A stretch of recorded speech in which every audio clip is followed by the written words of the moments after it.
Boa noite. Em parceria entre a AEE, Cefet-MG, Student Chapter e o PET, hoje a gente vai ter um webinar sobre chamada pública para eficiência energética da ANEEL. O nosso convidado é Arthur Rangel, que é engenheiro de produção eletricista, especialista em logística. Ele está mestrando em energia, sustentabilidade e profissional certificado em medição e verificação. Ele possui também 8 anos de experiência na área de eficiência energética, sendo responsável pelo processo chamada públicas para a seleção de projetos de eficiência energética da Celesc entre 2013 e 2018, além do coordenador dos programas de indústria mais eficiente e bônus motor da Celesc. Então, agora eu gostaria de chamar o Arthur e agradecer ele pela presença no nosso webinar. Obrigado, Jefferson. Obrigado aí pelo convite, né? É sempre um prazer a gente estar aqui conversando com vocês. Só dá um toquezinho para mim se vocês estão me escutando aí, porque a imagem meio aqui que travou. Então, deixa eu ver aqui. Acredito que sim. Então tranquilo, se estou falando aqui, eu só não estou me vendo, não tem problema. Agora voltou tranquilo aqui, beleza. Então é isso, agradeço aí o convite, né?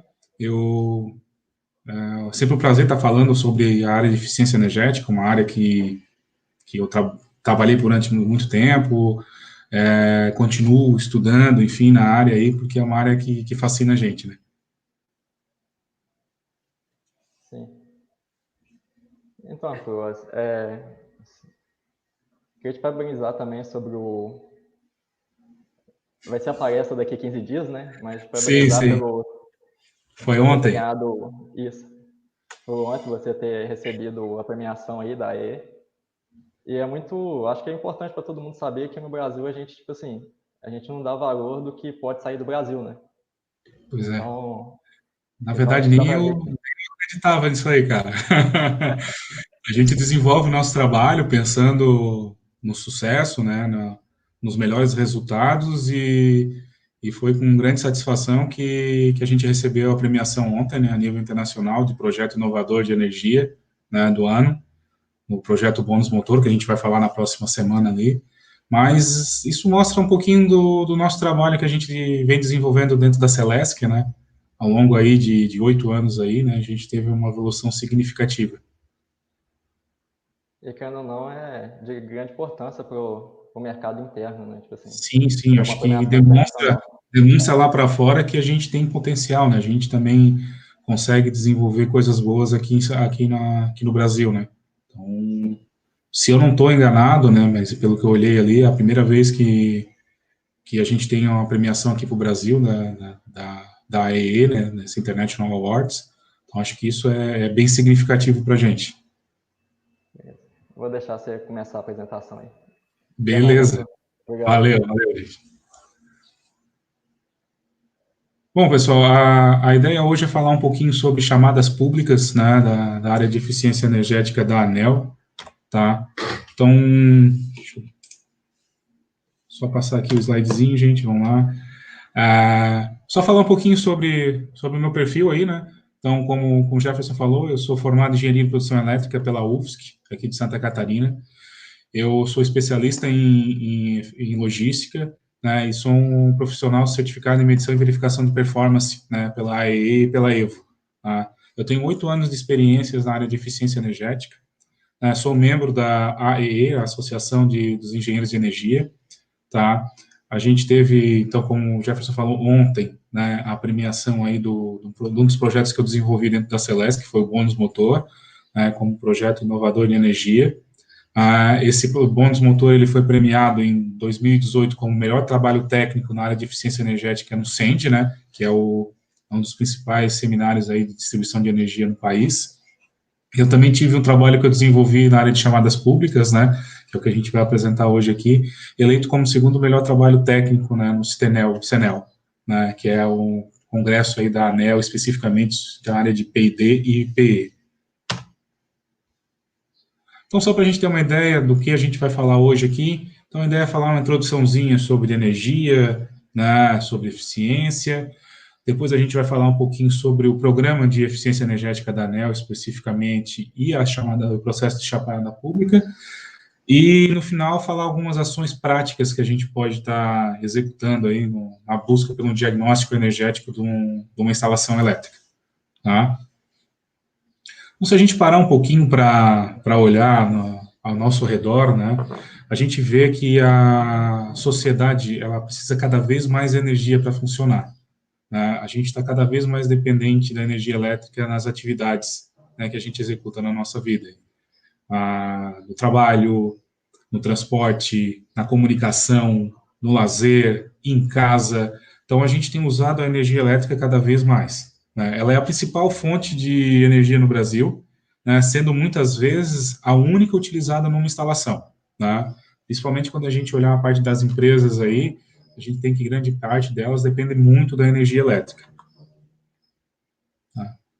Se a gente prestar um pouquinho mais de atenção, então, nessa área específica de energia elétrica, se a gente puxar um pouquinho a nossa memória lá atrás, não precisa ser tão atrás, né?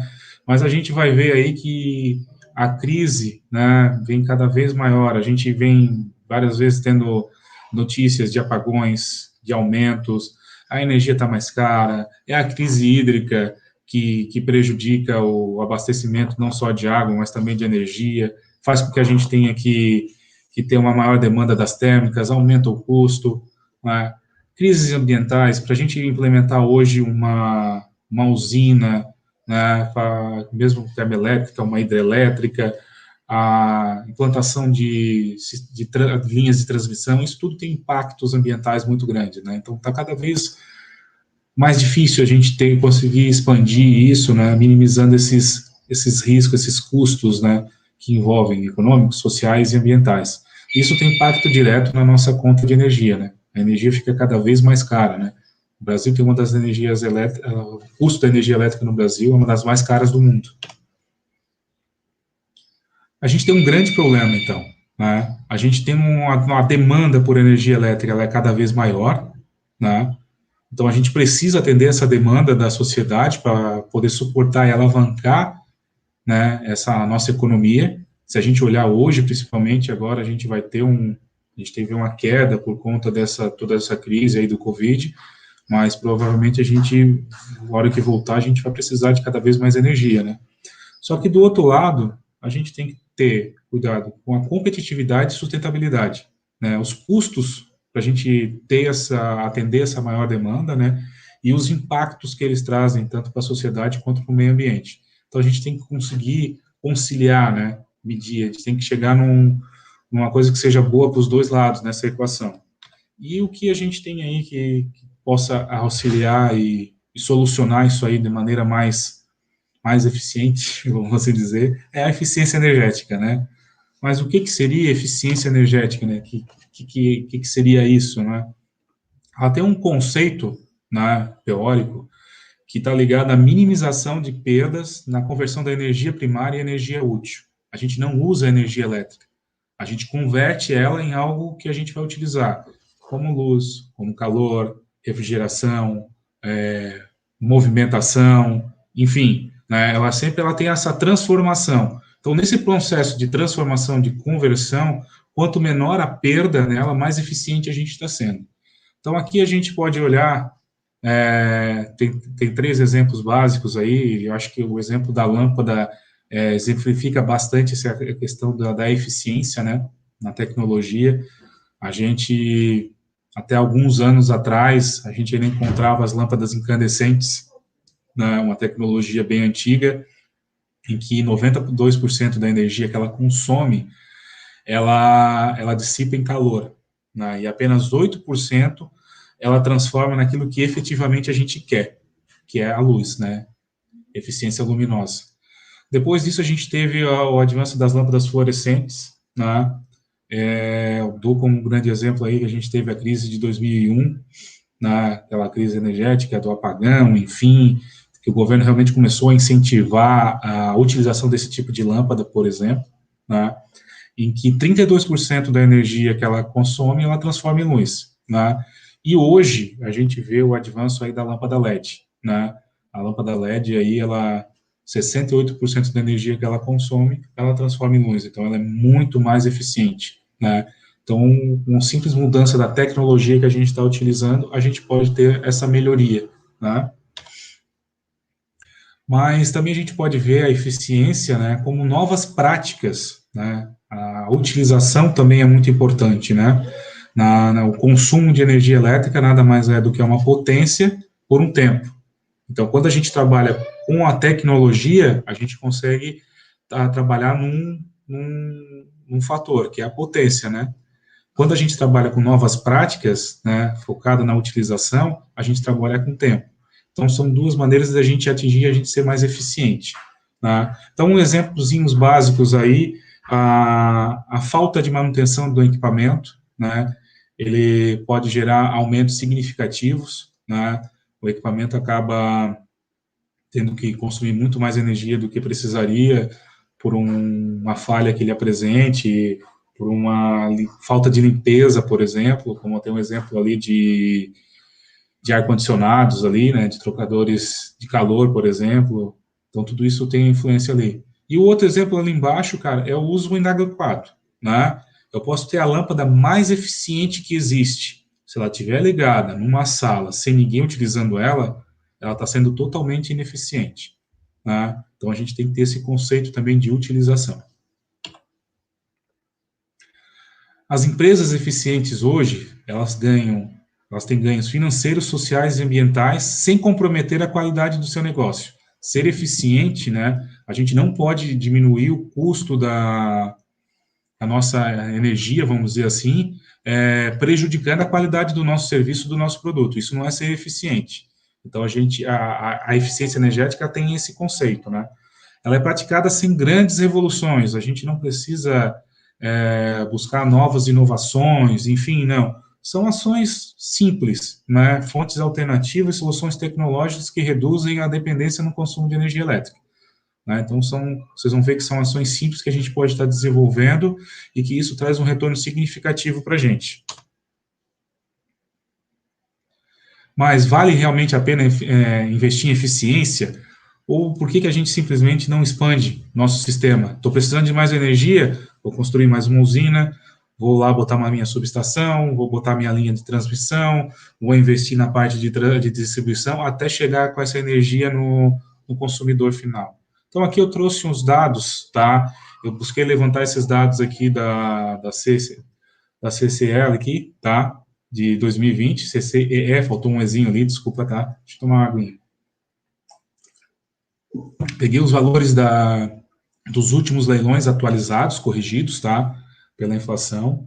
Peguei também os custos de transmissão e distribuição de energia médio ali na fatura, tá?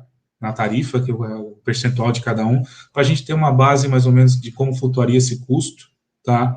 Para a gente ter uma ideia do custo total, né, da energia gerada aí até ser disponibilizada para a gente por tecnologia. Então, a gente tem aqui a biomassa, o gás natural, as hidrelétricas, a solar, a eólica, e se a gente considerar a eficiência energética, né, eu estou deixando de consumir, eu estou disponibilizando esse megawatt-hora para outro utilizar. Então, eu posso considerar a eficiência energética como uma usina virtual, né? E aí, fazendo essa comparação, a gente vê, né, que é mais viável a gente conservar do que a gente expandir o sistema, né? Então, a gente tem essa viabilidade, tá? Esse dado aí, esse valor de R$ 151 por megawatt-hora economizado, ele vem dos projetos executados pela ANEEL até 2018, tá? O Programa de Eficiência Energética da ANEEL. Então, são dados que passam por medições, né? São dados confiáveis, vamos assim dizer. Beleza, gente? Vamos passar para o próximo slide. Vou mostrar agora aqui o balanço energético, né? Se a gente pensar na eficiência como uma fonte de uma usina, né, uma fonte de energia, vamos assim dizer, como é que ela estaria, né, dentro do balanço energético do país? Então, acho que quem trabalha na área, enfim, já é de conhecimento nosso que as hidrelétricas são correspondem por grande parcela da nossa geração de energia, né? Então, dos 651,3 terawatt-hora ano que foram ofertados ano passado, a gente tem aí que as hidrelétricas ofertaram 63,84%, percentual bem significativo. A gente a gente não segue o que é tendência no mundo, né? Geralmente, se a gente comparar com o balanço energético mundial, a gente vê que o carvão ele é a grande fonte utilizada. Depois a gente tem o gás natural, a eólica ela veio numa crescente significativa, né? Ela já é hoje a terceira fonte no país, é bem interessante da gente frisar isso. A gente tem a biomassa, os carvão e derivados, a nuclear, derivados de petróleo, né, querosene, óleo diesel, enfim, para depois a gente ter o programa de eficiência energética da ANEEL, tá? Esses dados de 10,8 terawatt-hora economizados são retirados da própria ANEEL, tá? Em projetos até do ano passado, tá? E depois a gente tem a solar ali, tá? Se a gente fazer uma outra comparação, né, porque a gente vai ver aqui, naquele primeiro que eu mostrei, né, aqui, se a gente olhar, eu falei que a eficiência energética é mais viável do que gerar energia, mas ela é a penúltima fonte de energia, vamos assim dizer. Então, será que não existe viabilidade para a gente executar isso, né? Enfim, um outro dado que eu gosto de mostrar é esse comparativo entre o consumo de energia elétrica e o crescimento do produto interno bruto, né? A gente precisa de energia para gerar nossos produtos, nossos bens, nossos serviços. Então, pegando aí nos últimos 20 anos, né, que são dados aí de quando a gente tem também o programa de eficiência energética mais estabelecido da ANEEL, o nosso PIB cresceu 18,10%. Só que o nosso consumo de energia elétrica cresceu 29, quase 30%. Então, a gente tem uma alteração, a gente necessita muito mais energia para crescer menos. Se a gente for fazer esse comparativo com países mais desenvolvidos aí, Alemanha, Estados Unidos, países da Europa, a gente vê que hoje a gente está essas colunas elas estão invertidas. O PIB está crescendo muito acima do que o consumo de energia, tá? Então, eles estão fazendo um crescimento mais eficiente. Então, a gente tem campo para a gente investir, né? Para ser executado ações de eficiência energética. Existe um estudo de 2012, gente, da empresa de pesquisa energética, tá? Ela fez um estudo onde ela verificou que o potencial de mercado de eficiência energética, de executar potencial técnico e financeiro, tá? Elas trariam hoje, se a gente conseguisse executar todo esse potencial, a gente teria uma economia de 10,3%, né? Na energia consumida, assim, né? Se a gente jogasse isso hoje, então, dentro do balanço energético aí, para a gente ter uma ideia, o programa de eficiência energética da ANEEL, né, as ações de eficiência energética, elas poderiam ser a segunda maior fonte de energia. Então, tem um potencial muito grande a área de eficiência energética, ainda a gente tem muito para crescer nessa área. Um outro assunto que pode vir à tona agora aqui para a gente olhar é a geração distribuída, né? Mas será que então não vale também se eu for expandir o sistema? Não, tá, já vi que não é. Mas se eu gerar minha própria energia, será que não vale a pena? Então, aqui um outro dado para a gente olhar também, tá? Esses dados, os custos da geração distribuída, também levantados pela empresa de pesquisa energética, de 2018, esses dados, tá? Se a gente avaliar pelo ponto de vista do sistema elétrico, a gente tem que considerar um custo maior, né? Que para o sistema elétrico, o custo dessa energia é o custo que o consumidor paga, né? Então, tem esse impacto também. Mas a gente avalia aí que a eficiência energética também é bem mais viável, né? Então, antes de projetar, por exemplo, um sistema de geração distribuída, eu sempre falo, eficientize a instalação antes. O custo do megawatt-hora economizado vai ser mais baixo, então tu já tem uma economia aí.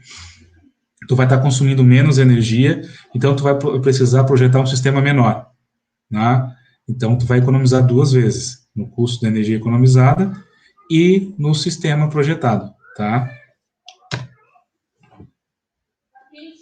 Fazer um resuminho básico do que a gente falou até agora aqui, tá? Então, a energia elétrica, ela tem forte impacto nos custos das empresas, tá? Ela tem um percentual significativo, em grande parte dela chega a responder a 70%, 80%, dependendo do caso. Então, ela é um custo significativo para as indústrias, para as empresas.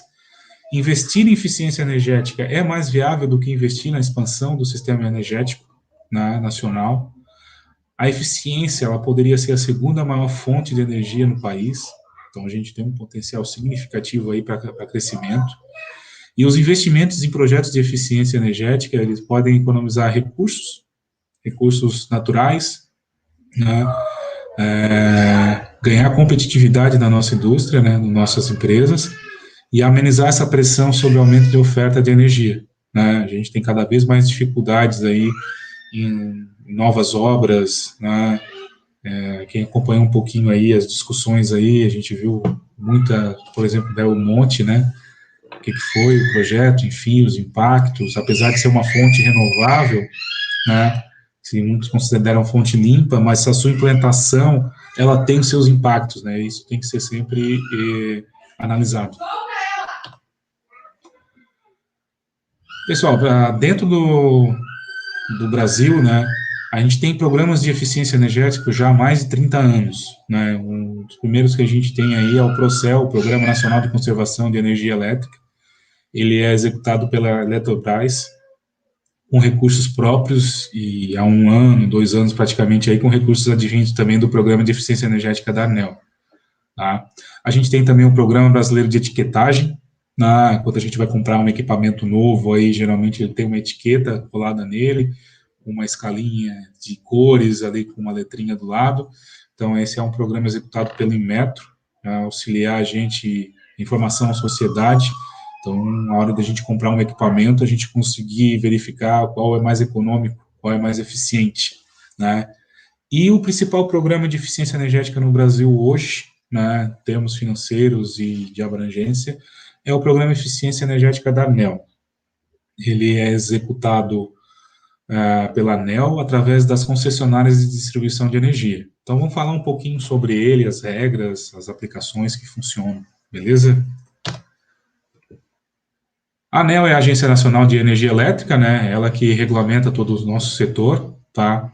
O programa de eficiência hoje da ANEEL, de eficiência energética da ANEEL, ele é o principal do Brasil, em torno de 550 milhões de reais de investimento médio anual, tá?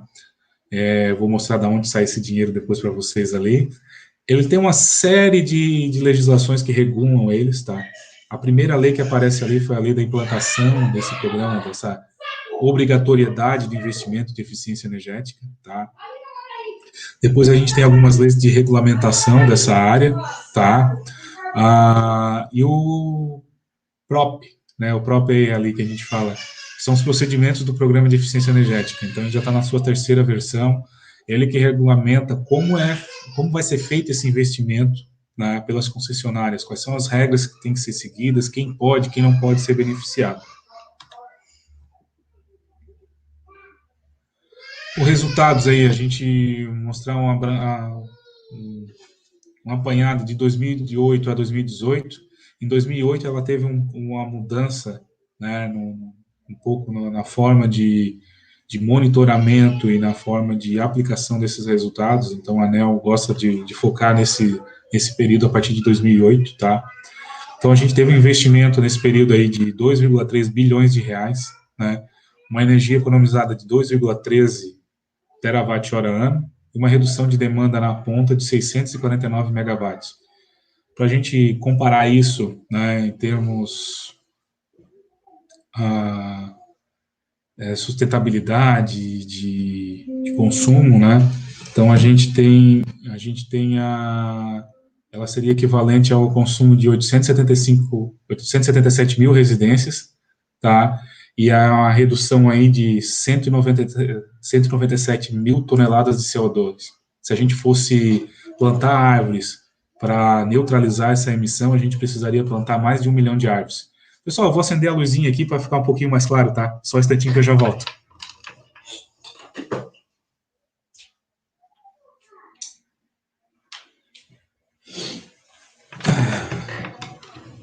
Acho que ficou um pouquinho melhor aqui, não ficar tão escuro. Então seria isso. Aí, com esses dados que a gente tem da ANEEL, a gente chega a um custo médio da energia conservada aí de R$ 151. Quais são as principais obrigações que a gente tem nesse programa? Então, as concessionárias, elas precisam investir 0,5% da receita operacional líquida dela em projetos de eficiência energética. Né? O que seria isso? Então, de cada R$ 1.000 dessa receita operacional líquida dela, R$ são destinados para o programa de eficiência energética mesmo, executado pela distribuidora, e R$ 1 a distribuidora repassa para a Eletrobras, para ela fazer a execução do processo.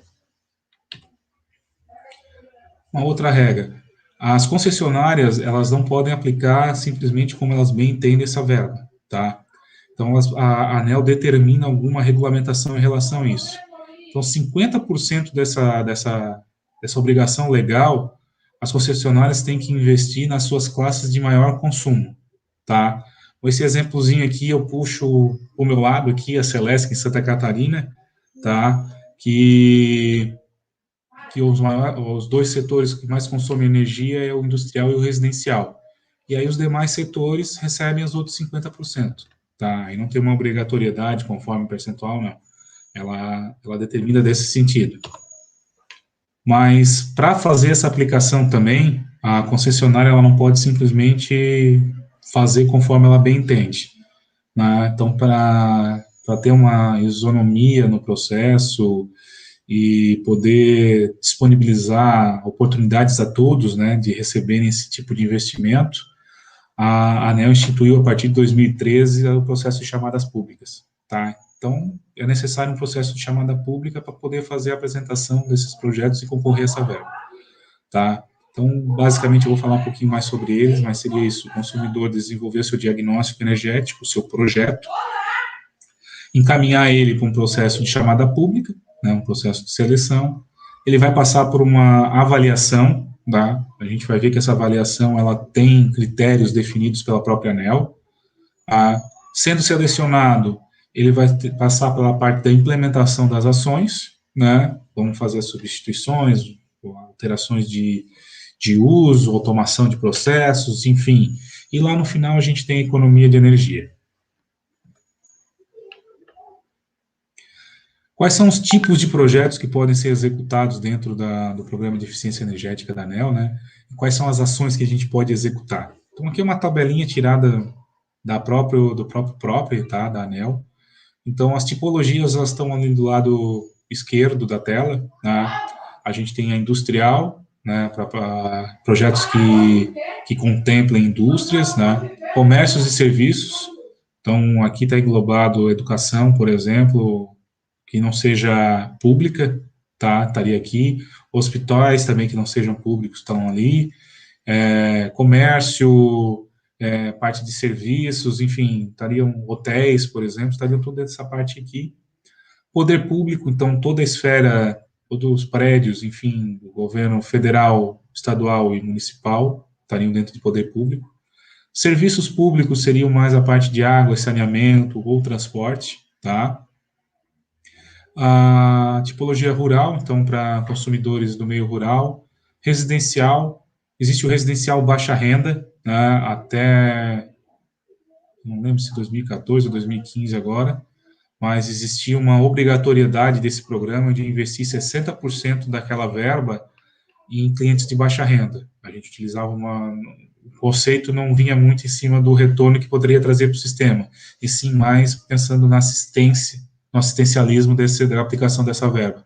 Hoje ela não existe mais, né? Fica a cargo de cada concessionária executar ou não projetos da parte de baixa renda. Projetos de gestão energética municipal, então projetos visando aí a implementação da gestão energética dentro dos municípios.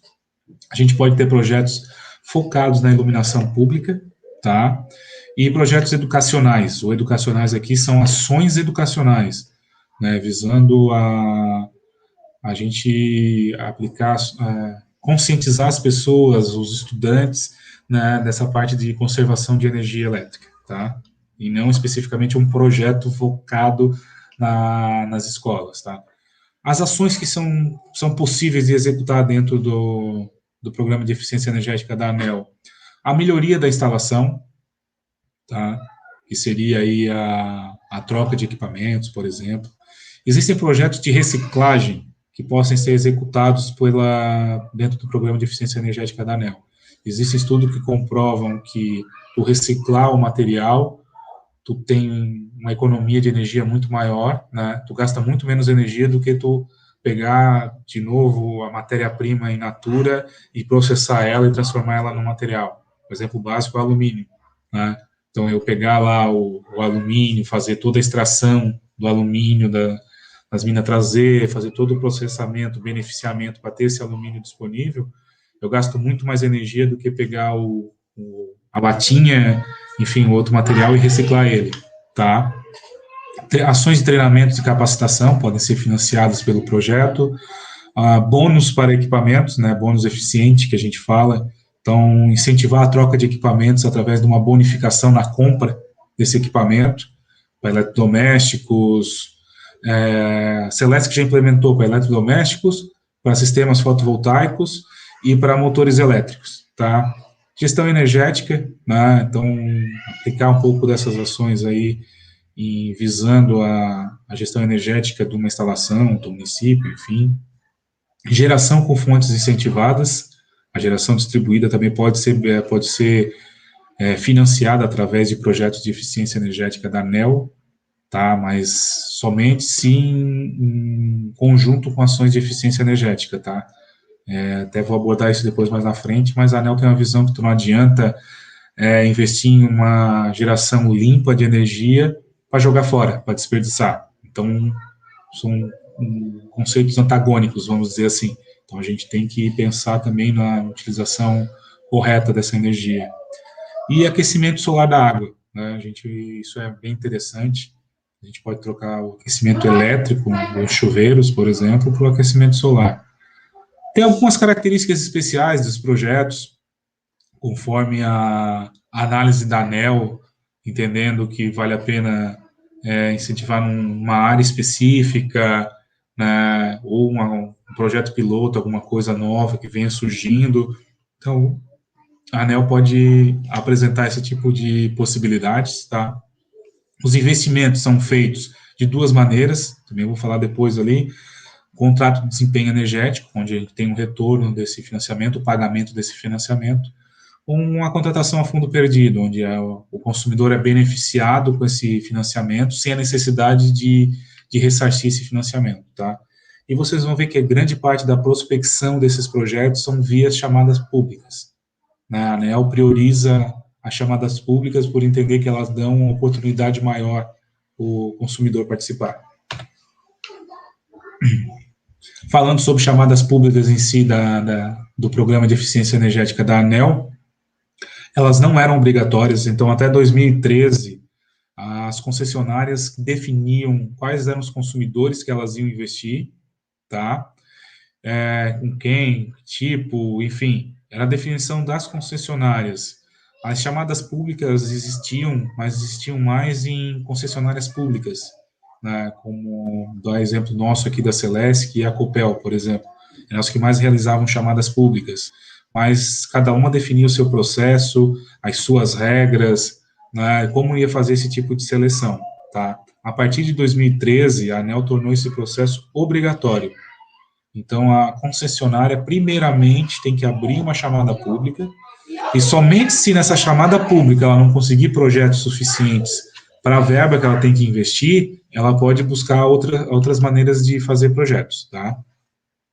O processo decisório com isso de escolha se tornou mais transparente e democrático, né? Existe toda uma regulamentação, normas, regras, critérios, tem que ser tudo definido antes, então fica tudo bem às claras, né, para quem quer participar. Ele promove o uso racional e eficiente, né, da energia, estimula novas práticas e a utilização de novos equipamentos, tá? A seleção dos projetos, então, é feita buscando os melhores resultados do ponto de vista do Programa de Eficiência Energética da ANEEL, então, vendo a relação custo-benefício do projeto, a energia evitada, a redução de demanda na ponta, a contrapartida que o consumidor está fazendo também, ele não precisa pegar todo o financiamento do programa, ele pode pegar parte do programa e investir do seu próprio bolso. Isso a ANEEL entende que é interessante, porque ele está acreditando naquele projeto, né? Ações educacionais, então, se aquele projeto ele prevê ações educacional, assim, para conscientizar treinamentos visando a eficiência energética, ele tem uma avaliação melhor, tá? E, através desse processo de chamada pública, se busca uma maior participação da sociedade, né? Oportunidades mais isonômicas, né, nesse processo. Quais são os principais destaques dentro do processo de chamada pública e do programa de eficiência energética da ANEEL? O primeiro deles, tal do RCB. Né? RCB, quem vai trabalhar com eficiência energética vai escutar muito RCB, que é a relação custo-benefício. Ele é o principal indicador de um projeto de eficiência energética. Tá? E a ANEEL define que esse indicador tem que ser menor ou igual a 0,8. Tá? O que ela quer com isso? O benefício deve ser, no mínimo, 25% maior que os custos. Tá? Em projetos de contrato de desempenho, em que o consumidor vai fazer o ressarcimento desse investimento, ela permite um valor um pouquinho maior, 0,9. Tá? Mas esses valores são conservadores, eles garantem ao consumidor que a economia foi realmente maior que o custo da expansão. Então, é nessa base que eles estão trabalhando esse tipo de indicador, tá? Por exemplo, se um projeto financiado chegar ao final dele e for verificado que essa relação custo-benefício deu maior do que esse limite, a ANEEL simplesmente glosa e é necessário que esse dinheiro retorne ao fundo para poder ser investido em outros projetos. Outros critérios que a gente tem dentro do processo, né? A gente precisa de um aceite do consumidor, então o consumidor tem que estar ciente, né, que vai ser executado um projeto de eficiência energética na sua instalação. É necessário que o projeto apresente ações de medição e verificação de performance, tá? Então a gente precisa medir antes e o depois, para a gente comprovar essa economia de energia que o projeto trouxe. Só que essa medição ela não é feita simplesmente de qualquer maneira, né? Ela tem que seguir o protocolo internacional de medição e verificação de performance, tá? É um protocolo aí que orienta isso, que baliza, serve de base em todos os países aí para contratos de desempenho, enfim. Os equipamentos utilizados têm que ser sempre os mais eficientes. Então, a ANEEL sempre exige que, quando exista o selo Procel, que o selo Procel, ele é um selo que garante que aquele equipamento é o mais eficiente dentro da sua categoria, tá? Então, existindo o selo Procel, tem que ser aplicado. Não tem um selo Procel, mas existe a etiqueta lá, Nacional de Conservação de Energia, que é do Programa Brasileiro de Etiquetagem, tem que ser equipamento com classificação A. Né? Então, ela tem essas regras para a gente realmente ter sempre os equipamentos mais eficientes. Tá? Os equipamentos que são retirados, que são trocados, eles não podem ser reutilizados, tá? E não pode simplesmente ser descartado de qualquer maneira. Tá? Eles têm que seguir a Política Nacional de Resíduos de Sólidos, na parte de descarte. Então, a ANEEL existe esse descarte para que a gente não tenha aí um acréscimo, ao invés de ter uma eficiência energética, tá? É obrigatório a gente fazer a divulgação dessas ações, tá? Através de ações de marketing e divulgação. Então, a ANEEL entende que esse tipo de divulgação de resultados, de aplicação desses projetos, incentivam a outros consumidores a buscarem realizar ações de eficiência energética também, não necessariamente pelo programa de eficiência energética, tá? Mas buscando fomentar esse tipo de ação. E também é obrigatório a gente realizar ações de treinamento e capacitação, né? Aquele conceito, não adianta a gente trabalhar só na tecnologia, a gente tem que trabalhar também na utilização, né, para a gente conseguir ter um resultado mais significativo. Então, a gente tem duas formas desse financiamento, né? O primeiro é através do que a gente chama de contrato de desempenho, ele é aplicado em consumidores com fins lucrativos, né? Porque que é a visão, né? O objetivo principal com isso é evitar a transferência de recursos públicos para entidades com fins lucrativos, né? Beneficiar alguém aí, enfim, então, que vai ganhar dinheiro com isso, então a ANEEL procura evitar isso, tá? O montante a ser retornado, que o consumidor vai ter que pagar desse financiamento, não é toda a verba do projeto, são somente aquelas relacionadas às ações de eficiência energética. Então, o diagnóstico energético, os custos com marketing, os custos com a auditoria desse projeto, que ela passa, todo o projeto da ANEEL passa por uma auditoria, né, para ser comprovado os custos que foram aplicados, os resultados que foram obtidos. e a mão de obra da concessionária, porque a concessionária ela funciona como uma gestora e fiscalizadora da utilização desse fundo de financiamento, tá? Então, todos esses custos ali, eles são a fundo perdido, o cliente não precisa pagar, tá? E a quantidade e o valor que o cliente vai pagar por mês, ele é calculado conforme a economia resultante do projeto, sem incidência de juros, somente correção monetária. Então, se o cliente pegou um projeto de R$1 milhão, pegou um financiamento de R$1 milhão, e a economia mensal dele vai ser de R$100 mil, ele vai pagar 10 parcelas de R$100 mil, tá? E aí o restante do período, essa economia, ela fica pro consumidor, né? A outra forma de financiamento, como eu falei, a outra modalidade é a fundo perdido. Então, para consumidores que desenvolvem atividades sem fins lucrativos, né, a ANEEL permite esse investimento, esse repasse na modalidade de fundo perdido, tá? Nessa modalidade, não tem a necessidade do financiamento ser ressarcido pelo consumidor, tá? Só que só vai ser considerado sem fins lucrativos, entre aspas, como está ali, tá? Consumidores do poder público, então, como eu falei lá atrás, o governo federal, o governo estadual, o governo municipal, entidades filantrópicas, tá? E elas têm que comprovar essa filantropia através da apresentação do SEBAS, o certificado lá de entidade, beneficente e assistencialismo, acho que é isso que fala o SEBAS, ou se ela for do serviço público, tá? Desde que as ações com direito a voto pertençam em sua maioria à União, aos estados, ao Distrito Federal, aos municípios ou outra entidade da administração direta. Quer dizer, ela tem que ser uma empresa pública, né, ou de economia mista, em que a participação maior dela seja do Estado, tá? A gente, como eu falei lá atrás também, a gente pode ter ações de fontes incentivadas, né, de geração distribuída, financiadas pelo Programa de Eficiência Energética da ANEEL, tá? Então, para ser financiado, tem que se encaixar nesse conceito de geração distribuída, que é definido pela Resolução Normativa 482 da ANEEL, tá? Até 5 megawatts, se não tem nada hidrelétrica até 3 mega, tá? A base da fonte, então, tem que ser hidráulica, solar, eólica, biomassa ou cogeração qualificada. Ela pode ser apresentada somente se em conjunto com ações de eficiência energética, ou se a gente comprovar que a instalação já está eficientizada, a gente não tem mais o que fazer de eficiência energética nessa instalação, né? Não tem mais viabilidade. A única ação possível fazer agora para a gente ter uma economia é a instalação de uma mini geração. Então, a ANEEL permite, tá?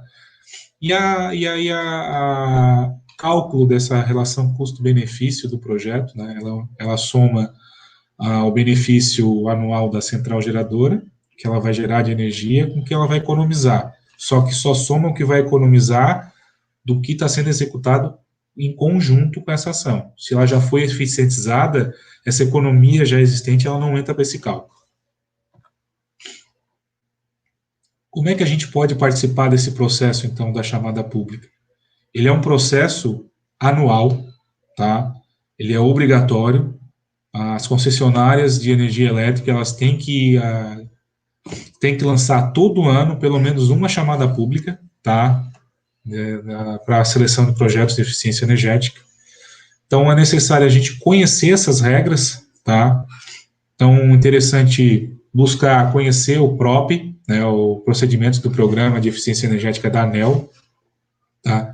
A ANEEL tem lá um documento também com os critérios básicos da chamada pública, que toda concessionária tem que adotar, então já existe essa pré-definição. A ANEEL também tem alguns manuais de orientação, que são bem legais, tá? Para quem quiser buscar, entrar no site do Programa Eficiência Energética da ANEEL e buscar esse manual, ele traz bastante dicas, tá? Sobre como participar do processo, como montar seu projeto, o que levar em consideração ou não, os cuidados, e eles falam de uma maneira global, porque apesar da ANEEL determinar algumas coisas, existem ainda as regras que a própria distribuidora pode colocar. Então, cada distribuidora, no final, tem o seu processo moldado para a sua realidade, tá? O segundo passo que a gente precisa é identificar as ações de eficiência energética possíveis dentro da minha instalação, tá? Então, tem que levantar o potencial que eu tenho. Qual é o potencial de eficiência energética que tem, né? verificar a viabilidade técnica e econômica para a gente fazer esse tipo de investimento, tá?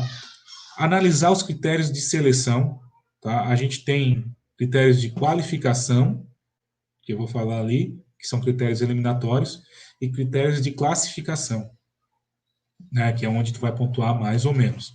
Então é interessante também na hora de desenvolver os projetos, a gente buscar conhecer bem esses critérios para desenvolver esse projeto para que ele tenha uma avaliação melhor nessa parte de classificação, né? E que não fique de fora, né? Que respeite os critérios eliminatórios, tá bom? E aí sim elaborar o diagnóstico energético, seguindo as regras, enfim, fazer o checklist da documentação, né? Toda concessionária ela passa uma lista de documentação do que precisa ser entregue, algumas mais, algumas menos, né? Algumas criam 2 etapas, outras criam uma etapa só. Então a gente tem que ter essa avaliação, né? E experiência minha, assim, eu fiquei muito tempo à frente desse processo dentro da Celesc, e grande parte dos projetos que foram reprovados foram por falha na documentação. É uma pena, a gente tentou mudar continuamente esse processo, a gente está deixando a maioria das documentações possíveis para ser avaliada numa etapa seguinte da avaliação do projeto, para a gente tentar ter sempre os melhores projetos, tá, selecionados, e não deixar um projeto de fora porque esqueceu uma certidão negativa, por exemplo, né, de débito. Então, existem esses critérios que são interessantes, quem quer buscar participar, quem quer buscar entrar nessa área, né, buscar essas avaliações ali, tá?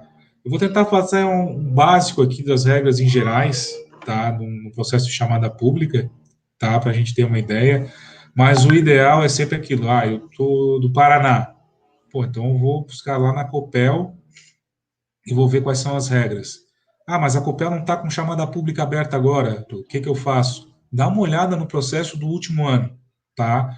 Como esse processo ele vem sendo continuamente aplicado, são poucas as alterações que vem fazendo agora. A gente é um processo que está maturando, vamos assim dizer, né? De 2013 a gente está em 2020. Então já são 7 anos desse processo. Então as alterações de um ano para o outro são cada vez menores. Então a gente não precisa esperar, por exemplo, a chamada pública abrir para eu buscar fazer esse diagnóstico energético, né? Isso cabe muito para o consumidor final, né? Mas é uma situação que fica meio complicada para quem trabalha com ESCO, por exemplo, né? As ESCO são as empresas de conservação de energia, né? É a sigla que a gente usa para essas empresas que desenvolvem projetos de eficiência energética. Então elas ficam meio complicadas, vão saber qual vai ser o valor, por exemplo, que vai ser disponibilizado, né, para poder verificar qual é o tamanho do projeto que ela vai poder fazer ou não. Mas dá para ter uma base já pelos outros anos, tá, gente? Então, a gente tem o processo de seleção de uma chamada pública, ela passa por duas etapas, vamos dizer assim, mas não seria etapas. A gente tem 2 tipos de avaliação. Tem os critérios de qualificação, que são critérios de caráter eliminatório.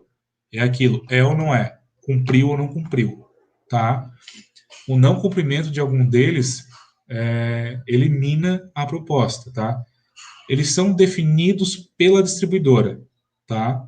Então, cada distribuidora define o seu tipo de critério. O critério de relação custo-benefício, ele é obrigatório, tá? Só que a distribuidora pode mudar essa faixa do limite que a gente tem ali, tá?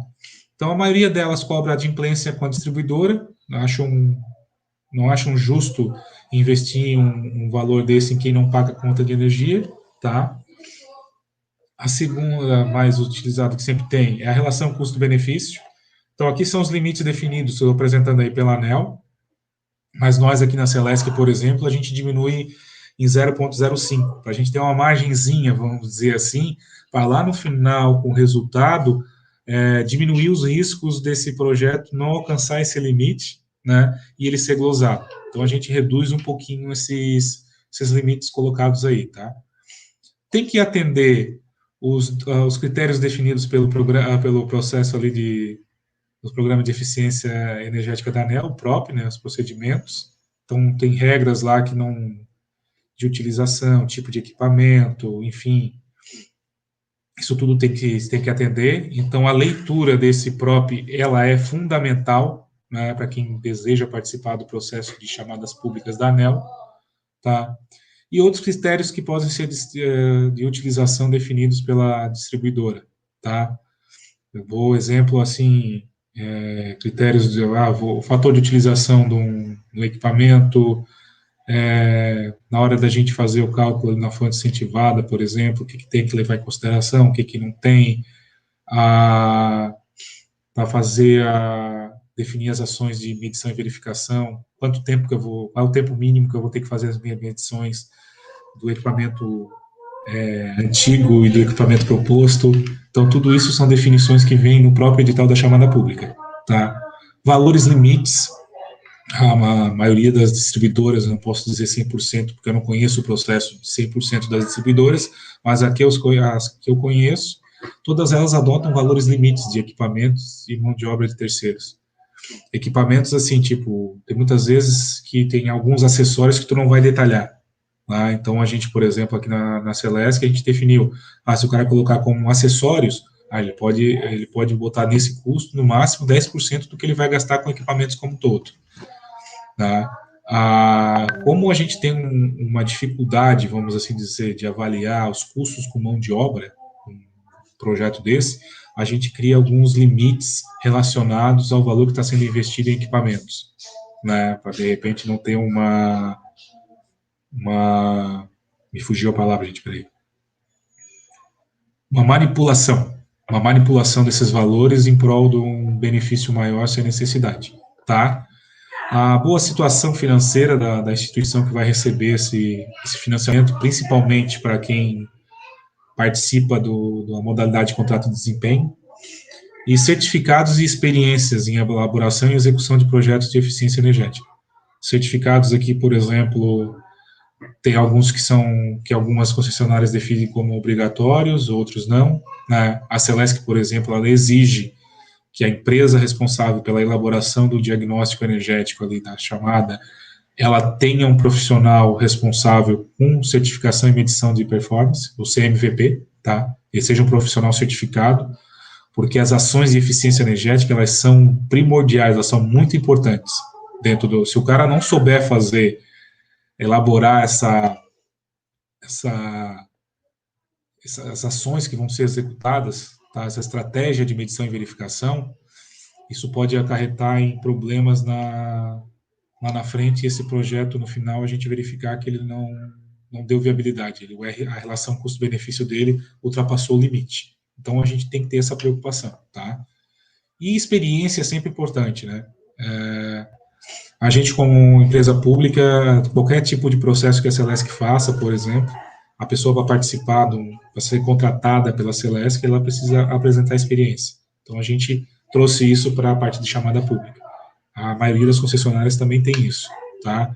Muitas vezes pode ser um critério de qualificação, ou pode ser, como eu vou mostrar mais na frente, um critério de classificação. De repente, assim, eu tenho um certificado, beleza, vai ter uma pontuação maior. Eu não tenho, tem uma pontuação menor. Tá? O outro critério que a gente tem, então, são os critérios de classificação.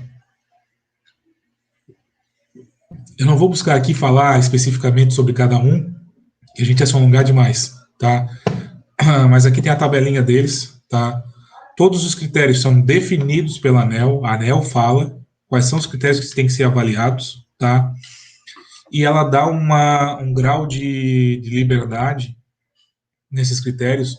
Alguns deles a distribuidora consegue mudar o peso e a pontuação deles, dentro de um limite definido por eles, tá?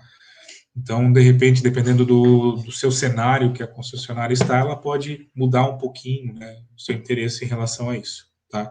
Ali tem a relação custo-benefício, que eu falei que é o principal, vocês podem ver que tem a maior pontuação, que é o peso 30, peso do investimento em equipamentos no custo, impacto direto. Pessoal, estou olhando para o ladinho que eu estou com uma tela aqui do lado e aí eu consigo ler melhor, tá?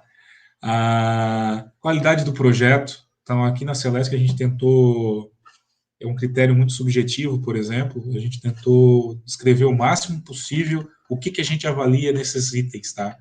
Qualidade global do projeto, base da proposta, consistência do cronograma, estratégia, Então, tem todos os outros indicadores ali, a gente sempre tenta colocar o que vai ser avaliado. Ah, tem esses itens, deu todos, pontuação máxima. Então, a gente faz nesse sentido, tá? As experiências em projetos semelhantes, como eu falei, geralmente é avaliado através da apresentação de atestados técnicos e certificados da equipe que está elaborando esse projeto, tá? Para ter essa avaliação, essa pontuação. A gente tem a contrapartida, tá? A contrapartida é muito importante, porque não só nessa pontuação geral, mas a relação custo-benefício do projeto ela é calculada em cima do investimento feito com a verba do Programa de Eficiência Energética da ANEEL. Então, quanto maior a contrapartida, menor essa verba que vai ser pego do programa, melhor a relação custo-benefício. Então, a contrapartida traz benefício em 2 itens, tá? O fluxo do processo, só para a gente entender. Então, começa lá, o consumidor ele tem que procurar uma empresa com experiência, né? Eu acho que quase todas as concessionárias exigem isso. Então, as ESCOs, que a gente chama, né? Ali, Energy Service Company, empresas de serviço de conservação de energia, para a gente tentar trazer essa sigla internacional para a gente, tá? Eles vão elaborar esse diagnóstico energético e vão apresentar no processo de chamada pública. Então, nesse processo, a gente vai avaliar os critérios de qualificação e de seleção. Qualificação a gente já elimina e os de seleção a gente vai fazer a classificação, tá? A gente vai selecionar os projetos até o limite que a concessionária disponibilizou, né? Ela vai dizer lá, eu vou investir 10 milhões. Então, vai ser avaliado até 10 milhões. 5 milhões desses 10 milhões vai ser nos meus 2 maiores consumidores e os demais nos outros. Então, a gente vai fazer a classificação conforme esses critérios. E vai selecionar até esse limite disponibilizado, conforme a nota. Quanto maior a nota, melhor a classificação, maior a chance de ser selecionado. Sendo selecionado, tá, a gente passa para a parte do contrato ou convênio, então cada distribuidora chama de uma maneira, a gente na Celesc a gente chama de convênio, outros chamam de contrato, enfim, tá? Onde vai ser a parte legal, né? As responsabilidades que cada um tem, não tem nos processos, tá? E aí a gente já começa trocando as coisas. Não. Né? Tendo o contrato assinado, a primeira etapa de um projeto de eficiência energética é as medições iniciais. Nós vamos fazer as medições do sistema atual, do sistema existente. Vamos verificar o que ele está consumindo, tá? Aqui na Celesc, a gente só libera para a execução das atividades, a troca dos equipamentos, depois que essas ações de medição e verificação são executadas e avaliadas. Elas passam pela avaliação da Celesc. Se a Celesc aprovar o plano de medição e verificação, que a gente chama dessa maneira a primeira etapa, ele pode executar. Por que isso? Se a medição foi feita errada e eu já troquei, o que eu vou medir de novo? Não vou ter o que medir, porque eu já troquei. Então, a gente segura essa execução, né, para ela ser efetuada depois da medição inicial. Então, medição ok, a gente passa para a implementação das ações, tá? A maioria das concessionárias segue esse processo, tá? Um relatório mensal apresentando o que foi executado naquele mês, né, para você passar por uma fiscalização, uma análise da distribuidora, estando tudo ok. O consumidor faz, então, a solicitação do repasse, né? Eu desconheço a distribuidora que bota o dinheiro na frente e depois vai verificar, tá, nesses processos. A maioria delas adota esse procedimento. A instituição, a ESCO, enfim, ela executa, apresenta o que ela executou, a distribuidora verifica e faz o repasse. Beleza, está aqui, o dinheiro do que tu executou está aqui, tá? Então, eles trabalham nesse sentido, tá? Ao final do projeto, a gente tem as medições finais, então a gente vai verificar esse sistema novo instalado, o que ele está consumindo, tá? Quem tiver interesse, eu recomendo buscar conhecer um pouco mais desse processo de medição e verificação, tá? O Protocolo Internacional de Medição e Verificação de Performance, porque não é simplesmente a gente pegar e medir. Existem variáveis que influenciam nesse consumo. A gente pode ter sazonalidade, produtividade, temperatura, mudança no tipo de equipamento que tu está, do tipo de de produto que tu está gerando. Então, tudo isso influencia, tá, gente? E aí a gente tem, através do relatório final, onde são apresentados os documentos, os resultados, e com esses resultados, aqueles projetos que a gente tem um contrato de desempenho, né, é da onde a gente vai tirar a parcela que o cliente vai fazer o pagamento. E o pagamento, né, na maioria dos casos também, é através da fatura. Vem um itemzinho lá, contrato de desempenho, né, e o cliente vai pagar. Então, só para exemplificar maior aqui, como é que a gente teria, né, a primeira ali seria a fatura de energia atual, grande, enfim, consumo maior. A gente tem a implementação dos projetos, a gente vai ter uma economia, e uma parcela dessa economia já vai, dependendo do percentual investido pelo programa de eficiência energética, já vai pagar o reembolso, tá? Depois do pagamento ali do contrato de desempenho, toda a economia fica para o consumidor. Gente, aqui eu vou dar uma aceleradinha só, tá? Só para a gente ter uma ideia do que a gente pode ou não fazer, né? Eu estou vendo que a gente já está com 1 hora aí de live aí, tá? Então, aqui, na hora de elaborar o diagnóstico energético, sempre dá uma olhadinha. Vocês vão ver que eu vou falar para todos eles aqui, então eu vou falar já em geral. Buscar sempre equipamento de maior rendimento, de maior eficiência. Buscar automatizar o processo, né? No caso da iluminação, aí, equipamentos inteligentes, para a gente utilizar somente quando necessário e na intensidade necessária, né? Utilizar, no caso da iluminação natural, né? Domos, janelas, clarabóias. Isso traz uma vantagem, porque a gente não paga ainda para a luz do sol, né? Assim, a gente não paga ainda, tá?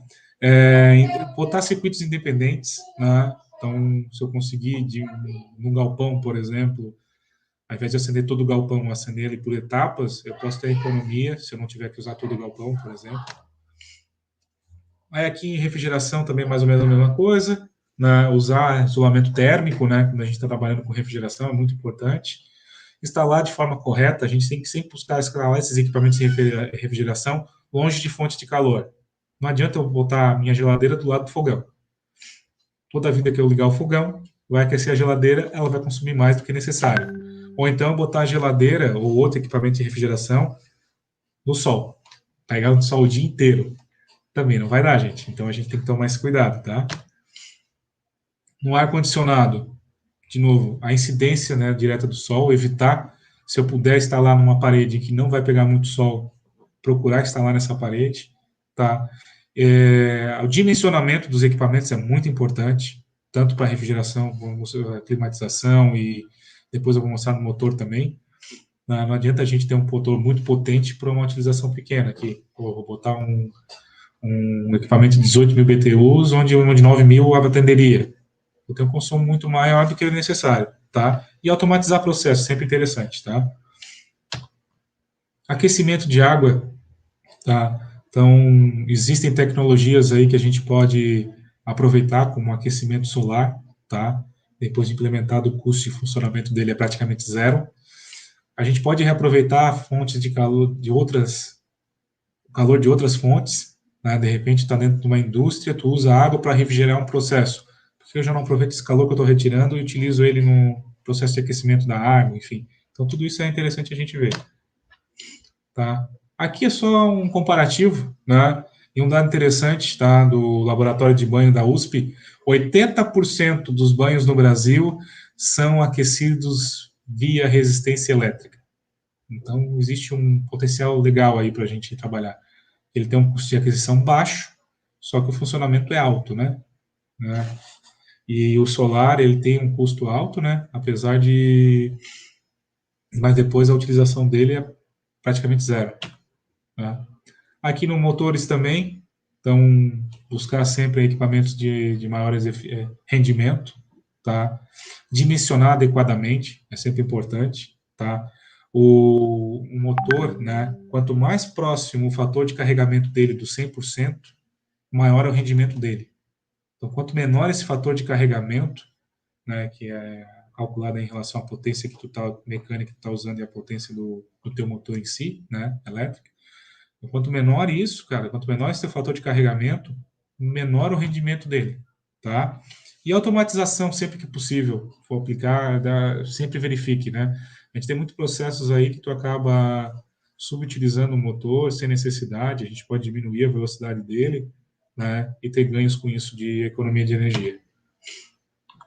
Aqui só um dado para a gente mostrar, né, a Abraman, Associação Brasileira, né, de Manutenção, ela tem um estudo que mostra que o parque fabril brasileiro tem uma média de 17 anos. Se a gente pegar esses 17 anos hoje e aplicar, isso vai dar lá para 2003. Então, na década de 2000 é que a gente teve a implementação dos motores de R2, que hoje já não atende o índice de rendimento mínimo. Então, a gente tem um campo muito grande aí para ganhos, tá, gente? O ambiente, sempre procurar olhar as condições naturais, né, e a demanda, o que a gente realmente precisa ou não. Precisa do ar-condicionado? Onde que fica melhor instalar? Onde não? Enfim. Né? E a geração distribuída, aquilo que eu disse lá no começo, lá, né? Procurar eficientizar sempre antes de projetar o sistema. Tá? E avaliar a melhor opção para a sua instalação. Né? A gente sabe que na maioria dos casos, realmente, o fotovoltaico ele tem uma viabilidade melhor, mas de repente o cara tem uma fonte hídrica ali dando bobeira, que seja fácil de utilizar, um custo menor, tá? Ou uma fonte eólica, enfim. Então, sempre tentar buscar esses pontos aí. Carreiras profissionais com... Só para falar agora, que já foi direto, é um videozinho interessante da Coutinho, tá? Ele vai falar um pouquinho sobre a profissão de eficiência energética. Acredito eu aqui que grande parte do pessoal que está assistindo é o pessoal universitário, né? E eu vou passar para vocês uma situação minha. Eu só fui conhecer o que era eficiência energética quando eu fui trabalhar com eficiência energética. Quando eu passei no concurso público da Celesc e falaram para mim assim, Arthur, tu vai trabalhar na área de eficiência energética. Eu, pô, mas o que é isso, gente? Nunca ouvi falar. Então, a gente não tem muito sobre isso na universidade. Eu acho que vem mudando isso muito, né? Eu me formei lá em 2007, né? Então, tenho sentido que isso tem mudado, né?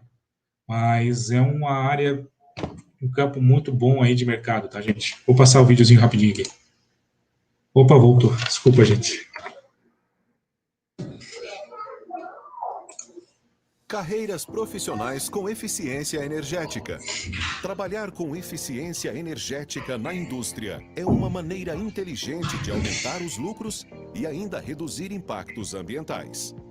Porém, os profissionais com conhecimentos avançados para esta atividade ainda são poucos. Mas a procura por eles só cresce. Engenheiros e técnicos especializados em eficiência energética estão ganhando cada vez mais espaço nas empresas e indústrias, atuando para garantir a otimização de processos, diagnóstico da qualidade de energia e redução de custos. A eficiência energética talvez seja o primeiro passo para uma eficiência global do país. Importante para o Brasil e para o mundo. A gente vem tendo uma mudança de comportamento do consumo e da relação com o meio ambiente.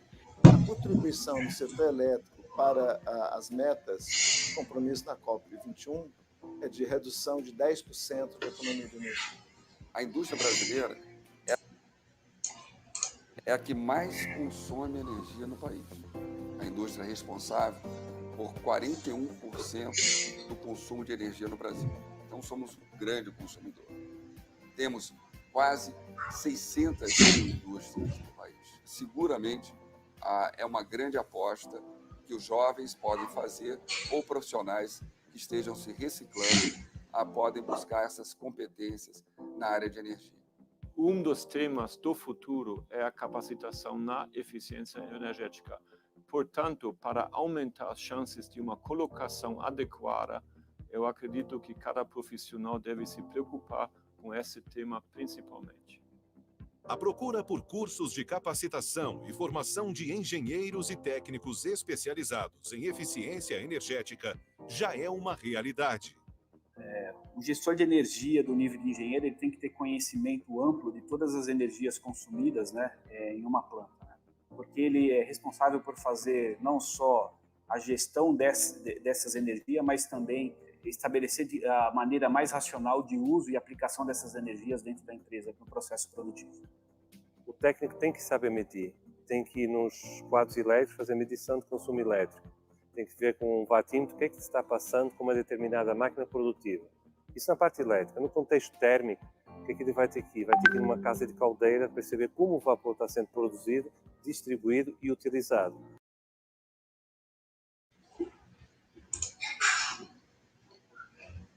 Pessoal, seria isso. Fico à disposição agora para o pessoal aí que quiser mandar suas perguntas aí para a gente responder. Jefferson, estou à disposição de vocês agora aí, gente. Beleza? Obrigado, Arthur, pela apresentação. Tem a pergunta do Guilherme aí. Vou colocar na tela para poder ler. Espera só um minuto.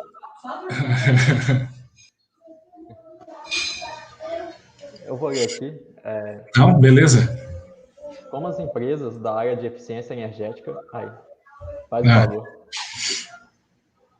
Como as empresas da área de eficiência energética veem o engenheiro de controle e automação? Existe carência desse tipo de profissional na área? Cara, existe carência de todos os profissionais na área de engenheiro eletricista, engenheiro de energia, engenheiro de controle e automação. A gente tem uma carência muito grande de profissionais na área de eficiência energética. Tá? Existe essa carência.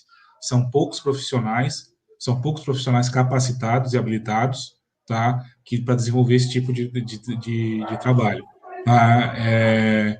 Posso dizer assim, do âmbito da concessionária de energia, porque a gente faz muita avaliação de projetos, né, que esses projetos chegam, grande parte desses projetos, sem qualidade, sabe?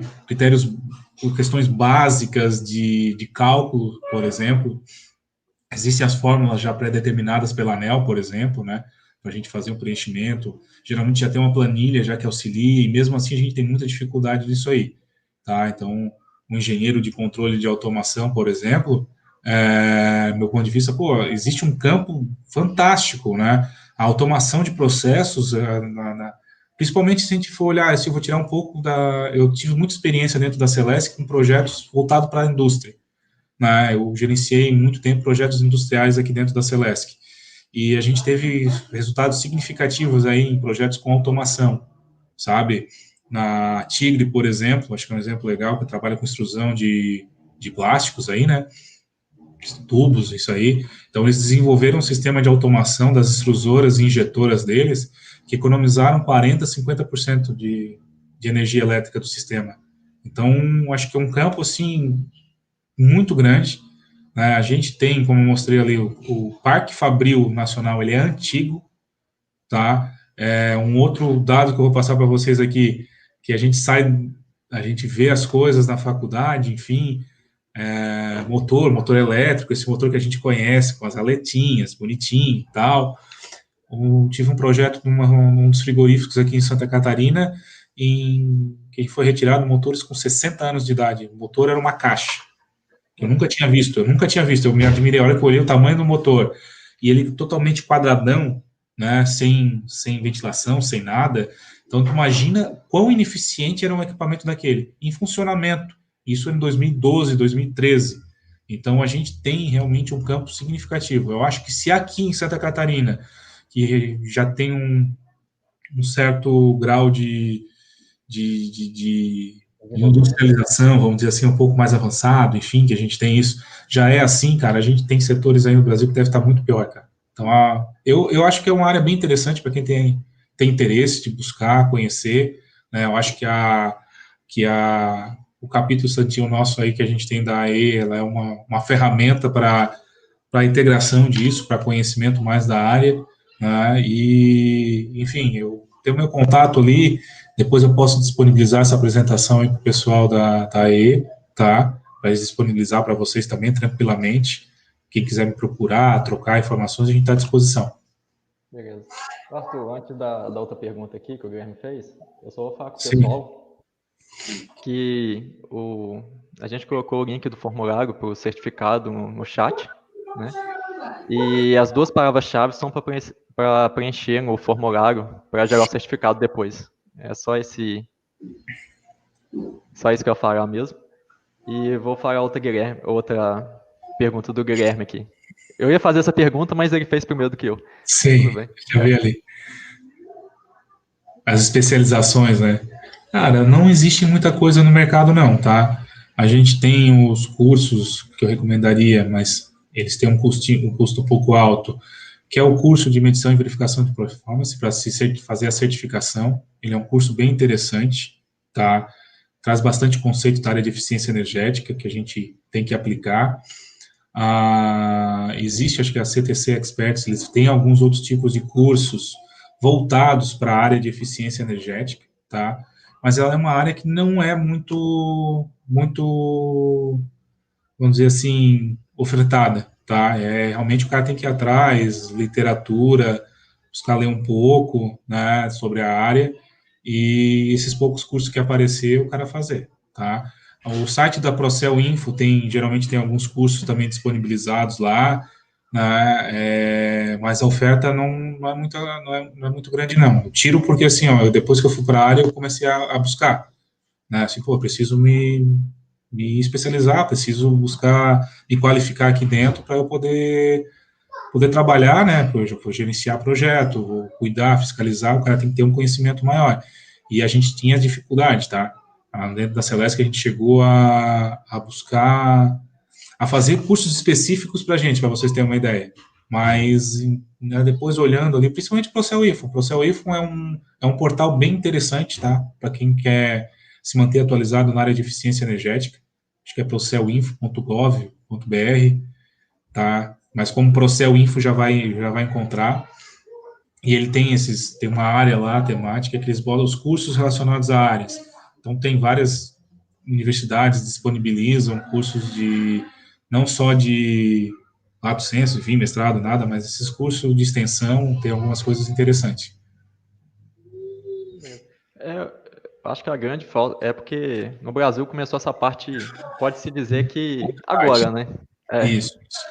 Eu tiro assim, por isso que eu falei, eu me formei e não ouvi falar de eficiência energética, tá? Me formei em 2007. Não ouvi falar durante a minha faculdade, em nenhum momento, esse tema específico, tá? Eu entrei na Celesc em 2012, já entrei diretamente na área de eficiência, e a gente via que o pessoal não sabia o que era. A gente ia apresentar, a gente ia buscar. Cara, a maioria das pessoas olham pra gente assim, isso existe? Pô, como é que é isso aí? Pô, que legal, cara. Pô, eu posso economizar energia, entendeu? Então, mas ainda é trabalhado. Acho que esse tema ele vem ganhando cada vez mais importância, porque ele está diretamente relacionado à sustentabilidade, né? A gente economizar energia, a gente está deixando de consumir um recurso natural, né? O nosso caso aqui é a questão da água, hídrica, enfim, mas lá fora, principalmente, imagina, queima de carvão, o impacto que tem é muito maior.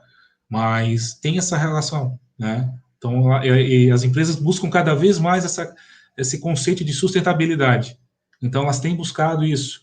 Não, tem que ser eficiente, né? Vou investir em eficiência energética, porque isso vai agregar a imagem do meu produto, a imagem da minha empresa, vou conseguir vender mais com isso, tá? Então, realmente, a gente tem uma procura, assim, que está crescendo exponencialmente.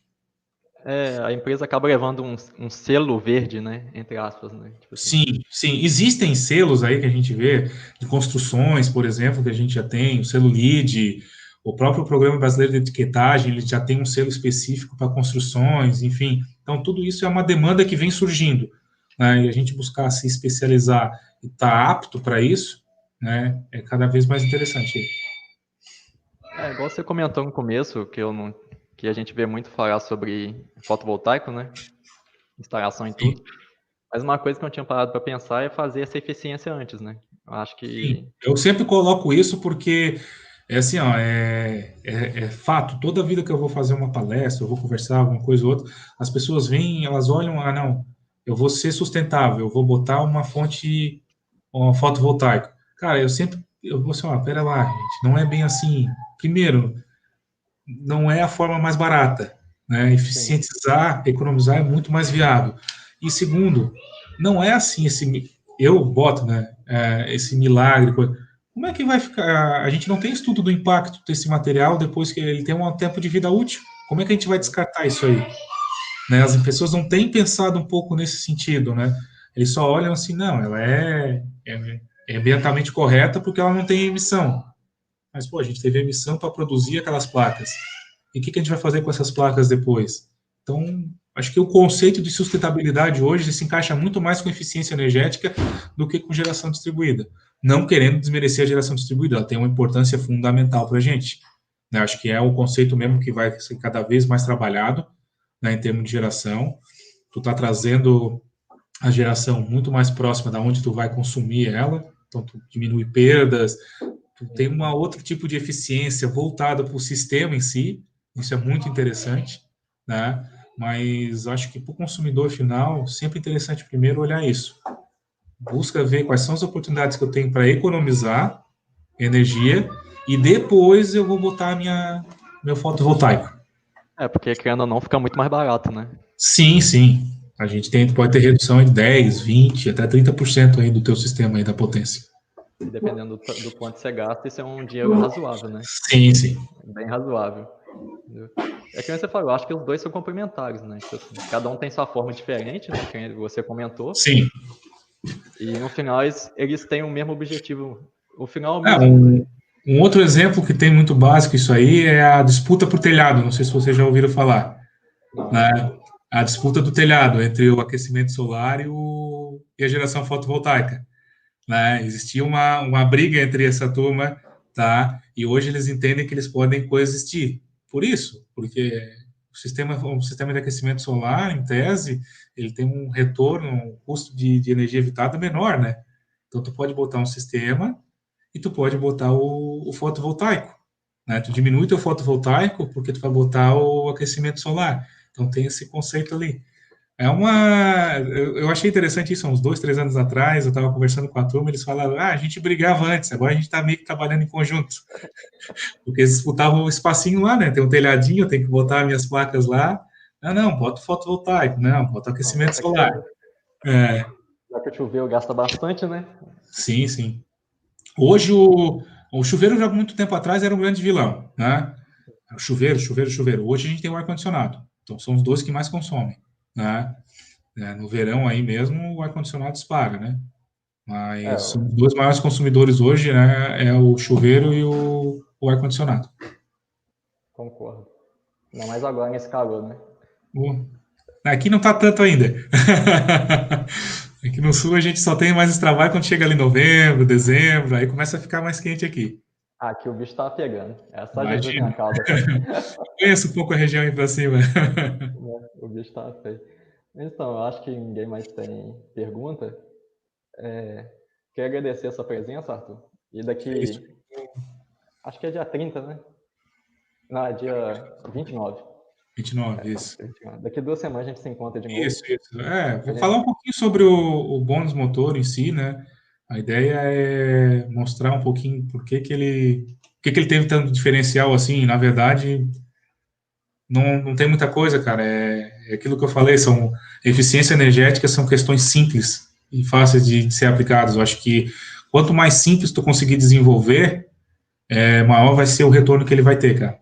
Então... Eu concordo com essa parte de simplicidade. Tipo, às vezes o simples que atinge mais quantidade de pessoas, né? Sim. Então, o conceito do bônus ali foi muito simples disso, né?